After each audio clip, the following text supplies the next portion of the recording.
يا أيها الذين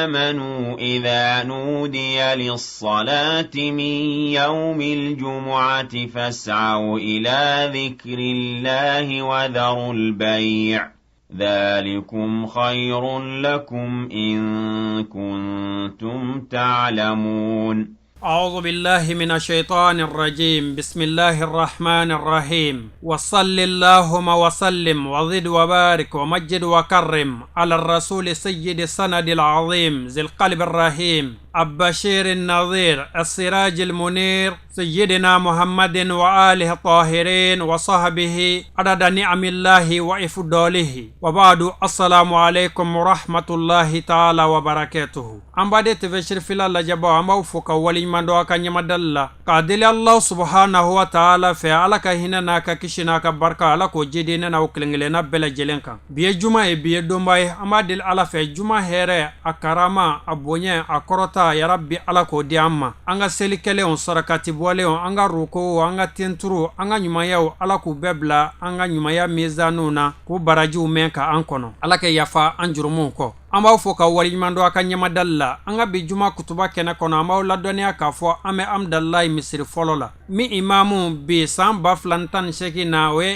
imam chorno abubakar kan mami ya kutuba yelanye o kera imam habib kan anga jaka misri wala laje min sorola ada la selikauna anga soroko baraw sharia. La ilaha illallah ashhadu anna muhammadar rasulullah ashhadu anna muhammadar rasulullah hayya ala salat hayya ala salat hayya ala al falah hayya ala al falah Allahu akbar Allahu akbar la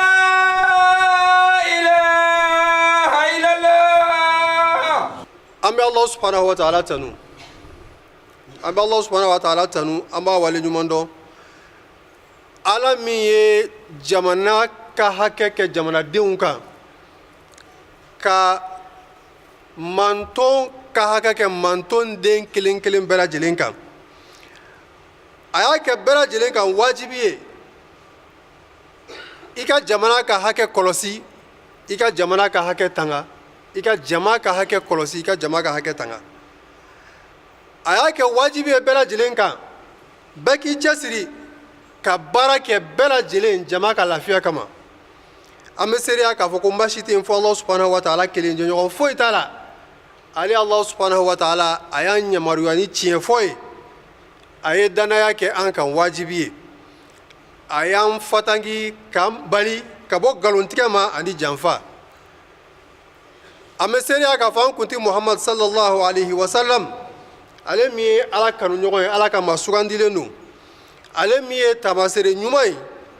ale fana ye an gengen kam bla jeleya ni kleya siraka aye sugandili nyuma a chenyuma ayo sira dun ankoro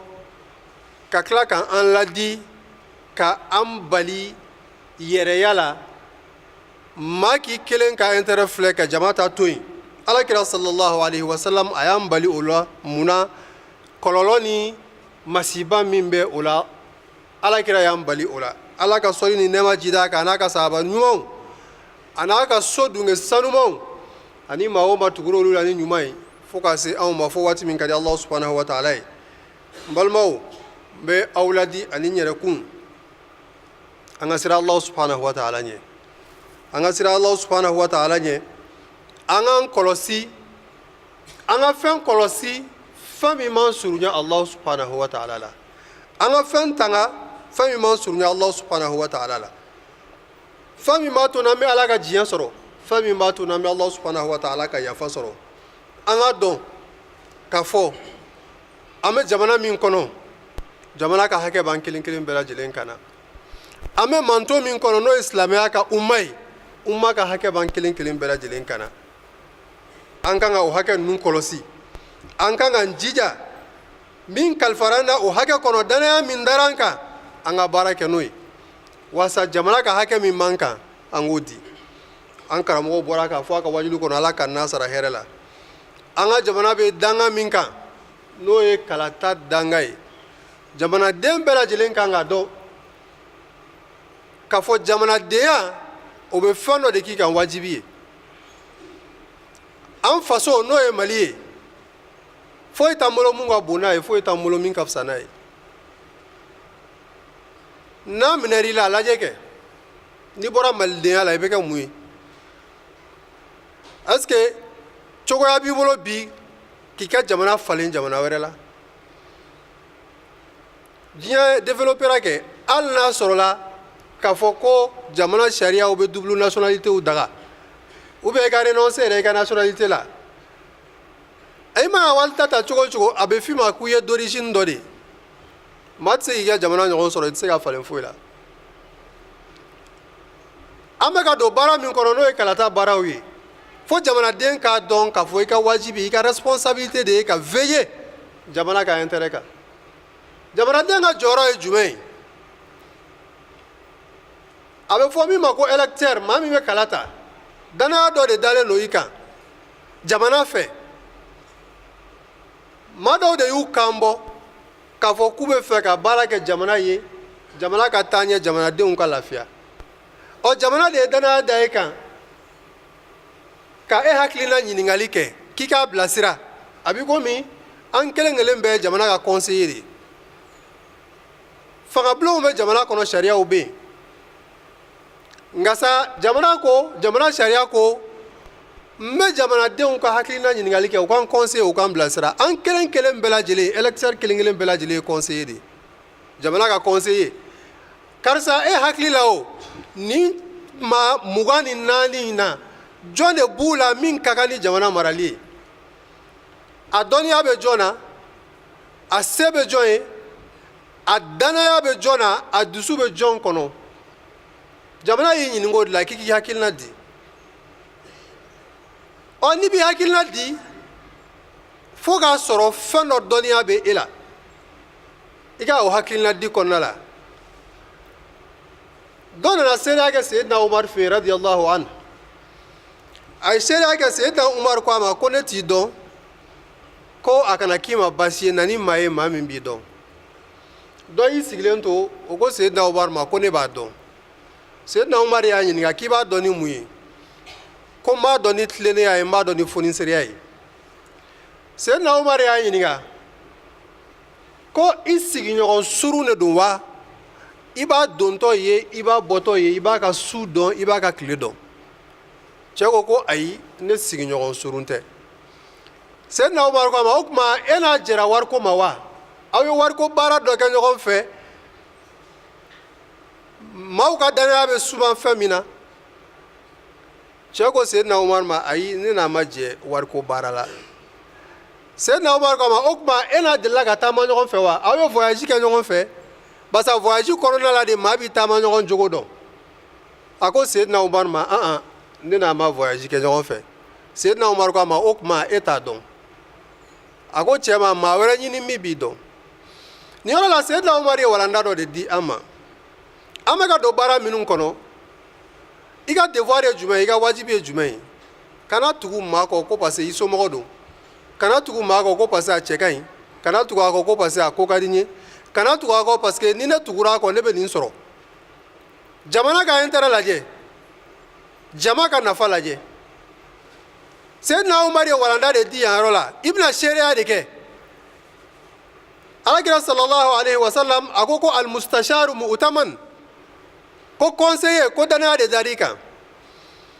o kɔrɔ ye ko n'i ye kala ta maa ye maa min n'a man kan i ye jamana janfa i kan ka dɔn u ni ɲɔgɔn cɛ ka maa kelen kelen bɛɛ lajɛlen dɔn o de la a bɛ fɔ ko ka campagne dayɛlɛ bɛɛ k'i yɛrɛ fɔ bɛɛ k'i ka baara fɔ bɛɛ k'i ka hakilina di i kan ka nin mɔgɔ kelen kelen bɛɛ lajɛlen ka sigida la a bɛ cogo di sigida la ali sigida mɔgɔw bɛ cogo di yan'a ka don nin baara in na a ye baara jumɛn kɛ a ye mun de k'o baara kɔnɔ ani maaw cɛ bɛ cogo di kibaruya jumɛn bɛ fɔ a kan ŋaniya jumɛn b'a kɔnɔ hakilina jumɛn b'a la ni Ala ye dɔnniya di maa min ma o ye fanga ye n'i ye fanga baara ni tilennenya ye i ye kosɛbɛ kɛ i ka dɔnniya a kan ka don yɔrɔ min na n'a ma don i ye janfa kɛ ni Ala ye nafolo d'i ma fanga don nafolo kan ka don da min fɛ n'a donn'o fɛ i ye ɲuman kɛ n'a ma don da fɛ i ye janfa kɛ expérience bɛ maa min na Ala ye expérience di min ma fanga don ni Ala ye expérience di ma n'i ye o expérience profiter jama ka nafa sɔrɔ a la i ye baara ɲuman kɛ n'i m'o kɛ janfa don donc tali kan ka kɛ nin condition de la k'a ye k'a fɔ karisa de n'a ka kan tiɲɛ na nin ye ne masurunyamɔgɔ ye nin ye ne balima ye ni nin bɛ sigida kelen na nka n'an y'u lajɛ danaya bɛ karisa de kan karisa delila ka nin kɛ maa ladiri don maa tilenen don a jogo ka ɲi a b'a ka diinɛ fɛ a b'a ka jamana fɛ a b'a balimaw fɛ a b'a sinjiw fɛ ahan ni maa min t'a sinji fɛ maa min t'a balima fɛ maa min tɛ sinji tugu maa min tɛ sigiɲɔgɔnya hakɛ gasi sigi baara ma ɲɛ maa min bolo ne y'i yɛrɛ ka intérêt lajɛ ka tugu o tigi kɔ i ye janfa kɛ i ye jamana janfa maa 18,8 n'a fɔra k'o bɛɛ lajɛlen janfa k'e ka t'i jɔ Alahu subhanahu wa ta'ala ɲɛkɔrɔ ka jaabili k'o la an balimaw a ma nɔgɔn izan an ka hakili t'o la kɛlɛ tɛ wɔyɔ tɛ nenini tɛ ɲɔgɔn bugɔ tɛ ɲɔgɔn buruja tɛ ka ɲɔgɔn dɔn ka ɲɔgɔn danbe dɔn k'a lajɛ jamana ka nafa anw ka adamaden faamuya la parce que Ala ye fɛn dɔ di an ma an kan ka baara kɛ n'o ye hakili ye Ala de bɛ maa kɛ faama ye nka sugandili min dira an ma n'o danaya dara an kan o baara kan ka kɛ ni minɛn min ye f'an k'o dɔn k'a dɔn maa jumɛn de bɛ yen ni maa ladiri don maa tilenen don a bɛ jamana in fɛ jamana in hinɛ b'a la a y'a preuve yira hali n'a sɔrɔ a ma deli ka jamana mara a delila ka mara dɔ kɔni kɛ hali n'a sɔrɔ a ka denbaya mara de don donc an ka devoir ye min ye o la an kana sigi so kɔnɔ k'a fɔ ko politique ko don k'a ta ɲɛsira la a b'an bɛɛ ɲɛsira la basa n'a tiɲɛna Ala k'an kisi wattaqu fitnatan la tusibanna alladhina zalamu minkum khassa ni fitna wulila maa si t'a danyɔrɔ dɔn an kana sigi ka filɛli kɛ k'a fɔ ko nin ye politique ko ye nin ye politique mɔgɔw kunko de ye an bɛɛ lajɛlen de kunko don an ka devoir ye min ye an ka responsabilité ye min ye baara in kɔnɔna la an k'o kɛ a fɔlɔfɔlɔ ye min ye o ye k'an ka carte d'électeur ta k'a ɲini k'a dɔn maa minnu y'u kan bɔ maa façon jumɛnw don an bɛ se ka danaya da jɔn kan an tɛ se ka danaya da jɔn kan fattaqullaha ibadallah wahrisu ala ikhtiyari al-aslah libiladikum wa kunu umana'a في تصويتكم تنالوا بذلك رقي وطنكم وتتحققوا رفعتكم أقول قولي هذا وأستغفر الله العظيم لي ولكم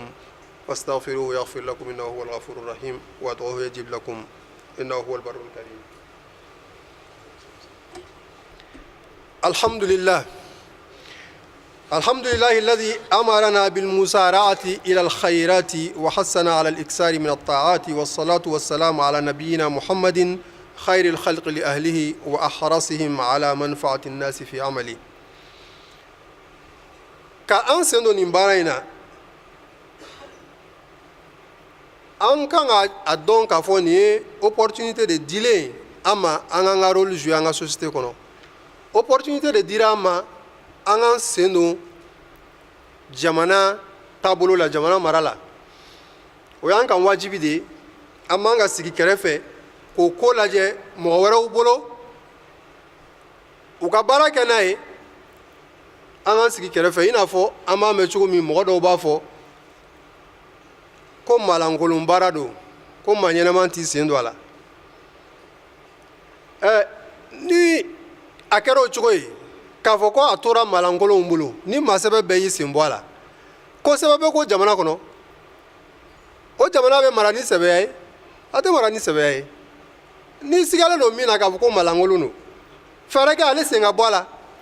i dalen don min na ko maa sɛbɛ don fɛɛrɛ kɛ ale sen ka don a la maa minnu fana bɛ yen ni olu y'u kan bɔ u fana kan ka siran Allah subhanahu wa ta'ala ɲɛ k'a dɔn ko jamana tali a responsabilité ka bon alakira sallallahu alaihi wa sallam ale de y'a ɲɛ jɔyɔrɔ ye ale ye baara kɛ cogo min tarikhu kɔnɔna la bɛɛ y'a seere Allah subhanahu wa ta'ala ye exemple d'amma Nabila Yusuf qala faj'alni ala khaza'in al-ardi inni hafidhun alim Nabila Yusuf yi kambo responsabilité nɔfɛ don min a bɛ se min na a ko k'a bila o de la a ko cogo di inni hafizun alim ko n bila nin kunna n b'a dɔn a dɔnniya bɛ n na a compétence bɛ n na n'i ma ɲa k'i b'i kun don a kɔrɔ o k'a sɔrɔ i danganiyalen don a la k'a fɔ k'a compétence b'i la i bɛ s'a kɔrɔ a fɛɛrɛ b'i bolo f'a k'a sɔrɔ a danaya b'i kan nabila yusufu y'i kun don a kɔrɔ mun na parce que ala tun ye dɔnniya d'a ma k'a fɔ ko jamana bɛna tɛmɛ gɛlɛya dɔ fɛ parce que ale ko ka baloko de kalifa a la jamana bɛna tɛmɛ gɛlɛya min fɛ ale y'o gɛlɛyaw a y'a dɔnniya sɔrɔ i n'a fɔ expertise bɛ se k'a jira k'a fɔ san 5 min bɛ nalen wala san 10 min bɛ nalen nin gɛlɛyaw ni nin gɛlɛyaw bɛ na donc ale ye solution proposé ka anticiper parce que c'est cela gouverner c'est anticiper gouverner c'est prévoir k'a dɔn k'a fɔ ko nin gɛlɛya bɛ na o tuma ka sɔrɔ ka solution dégager nabila yusufu y'i kun don a kɔrɔ a y'a don a kɔrɔ nin cogoya de la nabi ɲuman shuaib a denmuso fana y'o de fɔ a ye ko ista'jirhu inna khayra man ista'jarta al-qawi al-amin donc i kan k'a dɔn k'a fɔ n'i bɛ jamana mara fɛn dɔw bɛ yen i kan k'i pan olu kunna minnu bɛ i ka responsabilité belebeleba ye minnu b'i détourner ka bɔ i ka responsabilité kan il y a des choses excusez-moi le terme c'est des futilités olu ye ko fitininw de ye ko in ka bon olu ma ka n'olu bɛɛ jate ka n'olu bɛɛ considérer n'i kɛra ɲɛmɔgɔ ye i kɛra bɛɛ de ka ɲɛmɔgɔ ye i ma kɛ fankelen ka ɲɛmɔgɔ ye n ye nin parti mɔgɔ ye n ye nin groupement mɔgɔ ye o t'a la i ye maliyɛn bɛɛ de ka ɲɛmɔgɔ ye kana maaw minɛ ni rancune ye kana maaw minɛ ni tendance ye maaw bɛɛ kɛ kelen ye fo k'a sɔrɔ i bɛ se au dépassement de soi la ka n'i yɛrɛ ka intérêt lajɛ groupe min danaya da i kan wala i kɛra groupe mun kɛra i sababu ye ka n'o dɔrɔn ka intérêt filɛ désormais i bɛ jamanaden bɛɛ de i bɛ jamanaden bɛɛ de ka intérêt lajɛ i ka yafa i ka hinɛ i ka jamanadenw na fo k'a sɔrɔ o bi dusukun na hinɛ ni yafa kana na k'a fɔ ko i bɛna tajuru sara kɛ kana na k'a fɔ ko i bɛna dɔ la fasa dɔ kan basa Allah subhanahu wa ta'ala bɛ taa an kelen kelen bɛɛ ɲininka nin na sini e min ye sugandili kɛ e min sugandira Allah subhanahu wa ta'ala b'an bɛɛ lajɛlen ɲininka izan an ka nafa bɛ min na o ye an ka baara kɛ ni tilennenya ye an ka baara kɛ ni jɛlenya ye an ka baara kɛ ni tiɲɛ ye an bɛ Allah subhanahu wa ta'ala deli a kɛcogo ɲuman ala k'a nɔgɔya an ye k'an kɛ jamanaden ɲumanw ye an bɛ Allah subhanahu wa ta'ala deli ala k'o nɔgɔya an ye minnu fana b'a nɔfɛ jamana ka hɛrɛ bɛ min bolo min b'a la k'a fɔ ko maa ladiri don a bɛ soucier ni jamana ye ya rabbi ala k'an kunsin a ma ala k'a nɔgɔya a ye an bɛ Allah subhanahu wa ta'ala deli ala ka jamana in kɔlɔsi ala ka jamana in kɔlɔsi ala ka jamana ɲɛmɔgɔw kɔlɔsi ala ka jamanadenw kɔlɔsi ala ka jamana in taaɲɛ ala ka jamana in yiriwa ala ka bɛn don an ka jamana kɔnɔ ali silamɛ jamana bɛɛ lajɛlen هذا وصلوا وسلموا على إمام المتقين وقائد الغر المحجلين فقد أمركم الله تعالى بالصلاة والسلام عليه في محكم كتابه حيث قال إن الله وملائكته يصلون على النبي يا أيها الذين آمنوا صلوا عليه وسلموا تسليما اللهم صل على سيدنا محمد الفاتح لما أغلق والخاتم لما سبق ناصر الحق بالحق والهادي إلى صراطك المستقيم وعلى آله حق قدره ومقداره العظيم وارض اللهم عن خلفائه الراشدين أئمة الأمة المهديين اللهم أعز الإسلام والمسلمين وأذل الشرك والمشركين ودمر أعداء الدين اللهم بارك لنا في أوطاننا اللهم بارك لنا في أعمارنا اللهم بارك لنا في أرزاقنا كلها اللهم أنزل علينا من بركات السماء واخرج لنا من خيرات الأرض وبارك لنا في زروعنا وثمارنا ربنا آتنا في الدنيا حسنة وفي الآخرة حسنة وقنا عذاب النار إن الله وملائكته يصلون على النبي يا أيها الذين آمنوا صلوا عليه وسلموا تسليما صلى الله تعالى عليه وعلى آله وصحبه وسلم تسليما سبحان ربك رب العزة عما يصفون وسلام على المرسلين والحمد لله رب العالمين نعبد وإياك نستعين اهدنا الصراط المستقيم صراط الذين ربك وما قليل وللآخرة خير لك من الأولى ولسوف يعطي ضالا فهدي ووجدك عائلا فأغني الله أكبر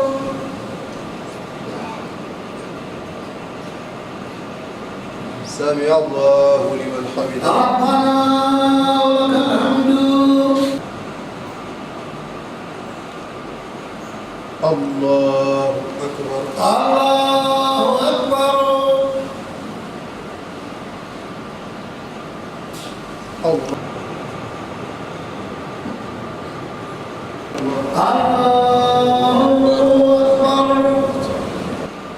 السلام عليكم.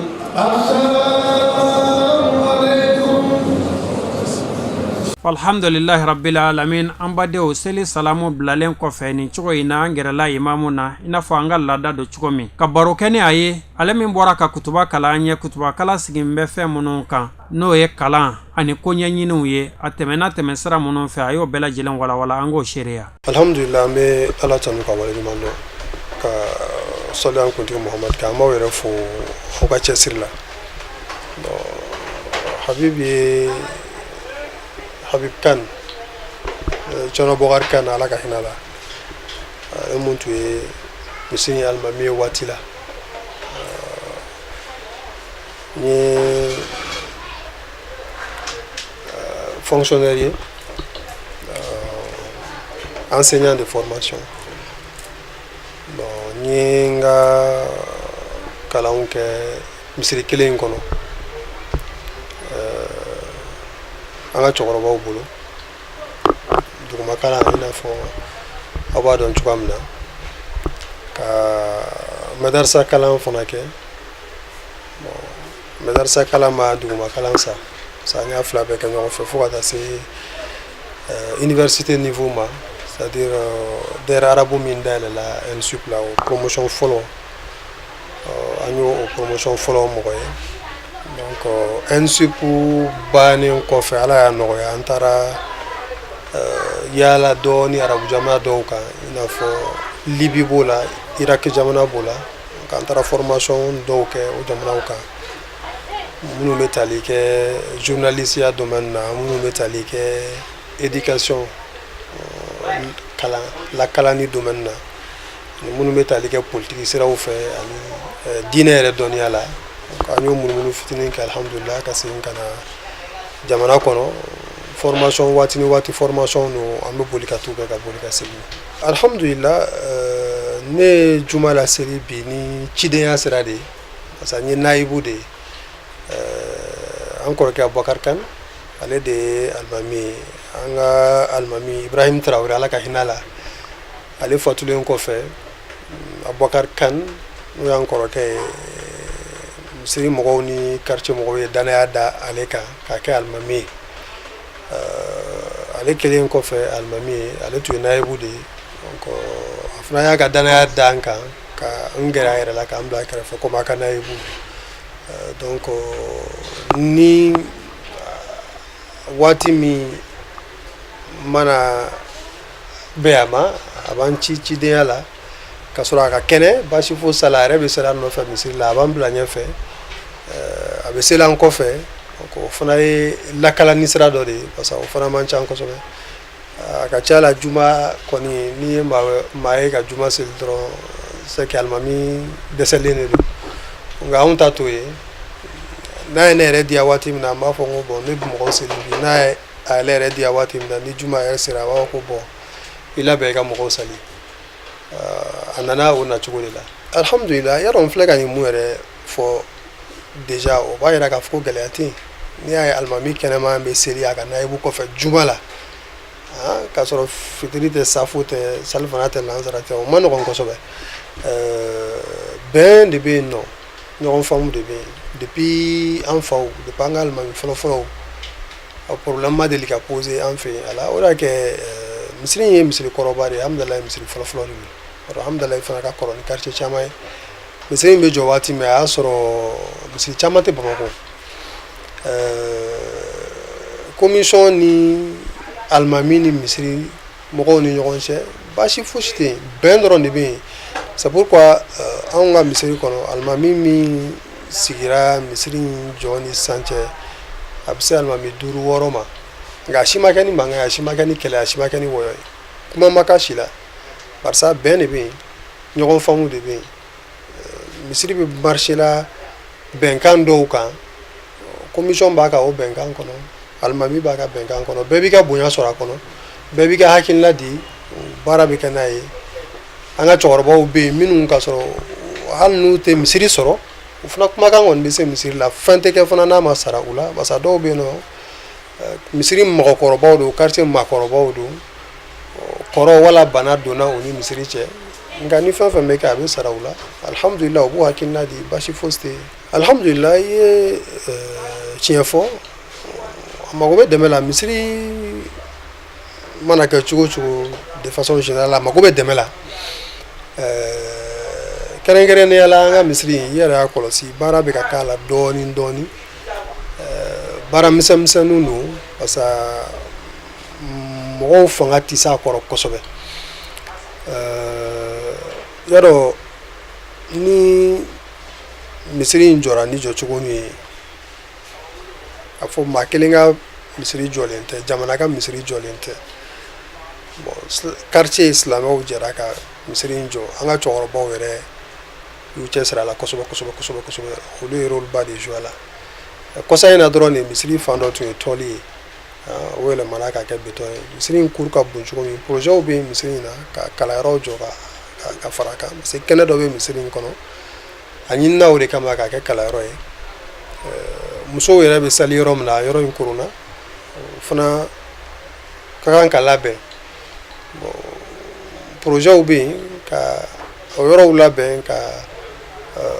misiri ni sugu man jan a bɛ goudron da de fana la fa min ni a ka surun goudron na n'a kɛra magasin ye a bɛ se ka misiri dépense caman ta en charge alhamdulillah an balima dɔw ye fourage di an ma n'o ye Alpha Gambi ala ka hinɛ la a denw y'a di k'a fɔ ko ka hinɛ se u ka cɛkɔrɔba ma misiri bɛ nafa sɔrɔ a la quartier yɛrɛ bɛ nafa sɔrɔ a la o bɛ robinet facture sarali bɔ misiri ma o ye belebeleba ye n'an ye énergie solaire sɔrɔ o fana bɛ courant facture sarali bɔ misiri ma parce que ninnu ye donnibaw de kalo o kalo n'a fɔra ko ka wele de bila silamɛw ma k'a fɔ ko misiri facture bɛ yen mɔgɔw k'u bolo fara ɲɔgɔn kan ka facture sara bon a bɛ sara mais a bɛ se ka kɛ cogoya wɛrɛ la min bɛ bɛɛ lafiya ka sɔrɔ o tɛ donc maa o maa ni i se kɛra min ye ala ka so de don i bɛ n'i ka investissement k'a la pas forcément k'a fɔ ko i bɛ wari de di mɔgɔ ma a y'a baara kɛ n'a ka di ye ka a exécuter i yɛrɛ ka niveau la ala ka so de don e ye ala ka jɔn de ye donc bɛɛ n'a baara kɛli ka kan a bɛ bɛɛ lajɛlen ka disposition na dakuruɲa laban min bɛ yen o ye ka wele bila encore silamɛw ma yadɔ an bɔra ka mun fɔ juma la mɔgɔw ka silamɛ diinɛ ɲɛmɔgɔw ka position faamu nin waati ninnu na bɛɛ n'i ka baara kɛcogo don bɛɛ n'i ka taabolo don mais jamana kɔnɔ il faut que mɔgɔ dɔw de ka sɔrɔ yen nɔ minnu bɛ kɛ arbitres ye bɛɛ tɛ se ka jɛ ka position ta ko dɔ la dɔw bɛ position ta mais neutralité o bɛnnen don karamɔgɔw la kosɛbɛ ni minnu taara o sansi fɛ an kan ka olu encourager parce que n'i ye parti ta bon ala k'an kisi ni kuma sigira don min na a bɛ gɛlɛya i bolo dɔɔni a tɛ fɔ k'i da tɛ se ka don a la dɛ mais a bɛ gɛlɛya dɔɔni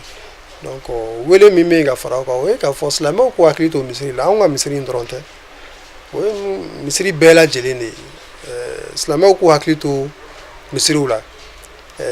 silamɛw ka dɔn k'a fɔ ko misiri ko y'u kungo de ye misiri tɛ alimami ka problème ye misiri tɛ commission ka problème ye alimami bɛ se k'a ka denbaya fara ɲɔgɔn kan ka seli a ka so kɔnɔ commission mɔgɔw bɛ se ka kɛ bɛɛ bɛ se ka seli i ka so mais n'i y'a ye ala ko k'an ka fara ɲɔgɔn kan ka kɛ yɔrɔ dɔ la hikima dɔ de b'a la donc an ka misiri kungo k'an kungo ye quoi i bɛna seli misiri kɔnɔ don o don wala juma o juma i kan k'i yɛrɛ ɲininka e ka nin yɔrɔ jumɛn bɛ misiri la donc o wele bila bɛɛ ma ka aw yɛrɛ fo aw ka cɛsiri la ka dugawu kɛ aw ye aw bɛ baara mun na ala k'a kɛ ko ɲuman nɔgɔya nin baara nin yɛrɛ mun filɛ nin ye ka juma kutubaw ta k'a fɛn c'est important silamɛw kan k'o intéresser a la k'a dɔn mais u b'a kɛ condition jumɛn la silamɛw kan k'o ɲɛɲini k'a dɔn u b'a kɛ condition jumɛn na est-ce que u mago bɛ dɛmɛ la moi je pense que oui ne yɛrɛ tɛ baarakɛla ne ye communicateur ye je sais que nin baara ninnu caman bɛ yen bénévolat ni volontariat de don mɔgɔ caman t'a dɔn mais c'est ça la réalité bon baara bɛ ka kɛ silamɛw de a bɛ ka kɛ communauté de donc communauté kan k'i intéresser a la o fana jɔyɔrɔ ye min y'a la o k'o kɛ o fana y'u ka devoir de ye ala ka kɛ ko ɲuman nɔgɔya an bɛɛ lajɛlen salli ala muhammad wa ali muhammad. Falhamdulillahi rabbil alamin. An bade tv shirifila lajɛbaw ani juma kutuba emission kanumagaw, an y'a fɔ ye kɔrɔfɔ daminɛ cogo min nin tun ye an ye Amdalayi misiri fɔlɔ la. Kutubakɛla o tun ye Habib Kani ye. K'a deli Allah subhanahu wa ta'ala fɛ a kumana fɛn min kan n'o ye kalata ye, jamana ɲɛmaa sigi. Ala k'a kɛ hɛrɛ la k'a kuncɛ hɛrɛ la. Jamana ka hɛrɛ bɛ maa min bolo, jamanadenw ka hɛrɛ bɛ maa min bolo. An b'a deli Ala fɛ, Ala de bɛ o dɔn, Ala k'o suganti ka o di an ma. An b'aw fo ka waleɲuman dɔn a ka ɲɛmadali la. Diɲɛ waati caman bɛ Ala bolo, Ala k'o yira an na hɛrɛ ni baden na. A k'an bɛn wa shukran lakum fi amanillah. يا أيها الذين آمنوا إذا نودي للصلاة من يوم الجمعة فاسعوا إلى ذكر الله وذروا البيع ذلكم خير لكم إن كنتم تعلمون.